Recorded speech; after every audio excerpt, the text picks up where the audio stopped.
Welcome back to AIM Agenda. With me this morning, Anthony Albanese and Greg Hunt. Mr. Hunt, Andrew Wilkie says there's a racism that eats away at the Liberal Party. He's taken a decent spray at Corey Bernardi and Scott Morrison last night. Says they're a disgrace. What do you make of those comments? I think these are disappointing and dangerously irresponsible comments. This is the party that brought Senator Neville Bonner as the first Indigenous representative into the Senate, the party that has just brought Ken Wyatt into the House of Representatives as the first Indigenous member of the House of Representatives. We are race blind, colour blind, religion blind. We are proud and passionate about a diverse, multicultural Australia, and I think that they are irresponsible and comments. They are irresponsible comments. They should be withdrawn, and nobody should ever make the racist accusation in this Parliament. The Liberal Party, Anthony Albanese, even more recent than some of those examples, Joe Hockey was very quick to come out in defence of multiculturalism recently, and a few other things, Malcolm Turnbull as well. So to say that racism is eating at the Liberal Party, do you think that's an overstretch by Andrew Wilkie? Well, Joe Hockey and Malcolm Turnbull's comments were very honourable and I think are worthy of respect. Corey Bernardi's were not. And he's the parliamentary secretary to the leader of the opposition. He hasn't been slapped down by the leader of the opposition. And his comments were what was highly irresponsible, highly offensive, and designed to create disharmony in our community. Look, I think that by and large we need to be very cautious when it comes to these issues and seeking to use differences in the community, whether they be religion or race, in order to promote political advantage. Can I ask you about one last issue before we wrap up the program?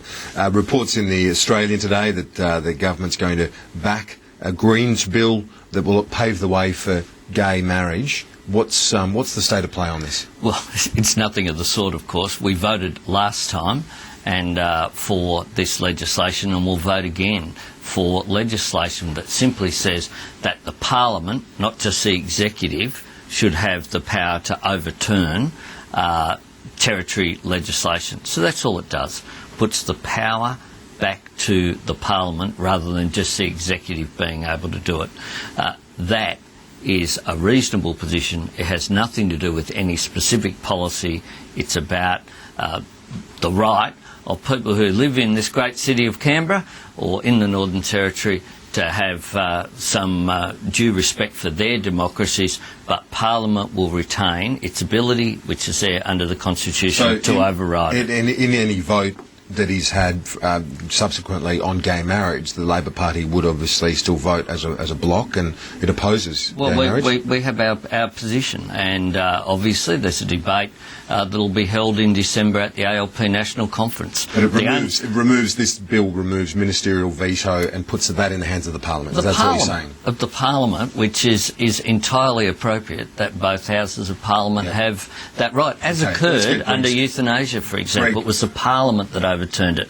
The executive doesn't overturn things anyway. We're almost out of time. I want to get Greg's thoughts on that quickly. My understanding, if I do understand the ALP's position correctly, is that on the core issue, both parties have the same policy. I'm not quite sure I understand all of the games that are being played at the moment, but on the core issue, I believe that neither party is looking to change the Marriage Act. The ALP will have to make that clear for themselves, but I think that's the case, and I understand you are about to adopt the Marriage Act.